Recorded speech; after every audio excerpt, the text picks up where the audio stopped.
little lamb. There once was a little sheep grazing upon the grass at the foot of the mountain.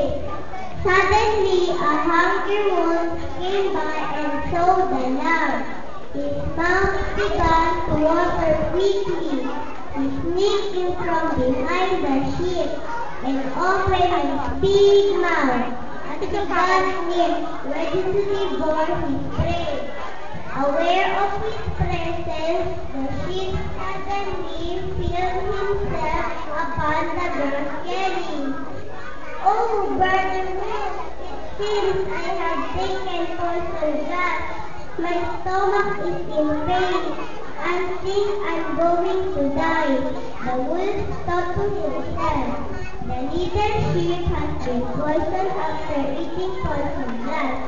If I ate this sheep up, I would surely suffer pain and die." He then in mind decided not to eat the sheep anymore and went back to the mountains. As soon as the wolf was out of sight, the little sheep picked himself up and ran away to the safer ground.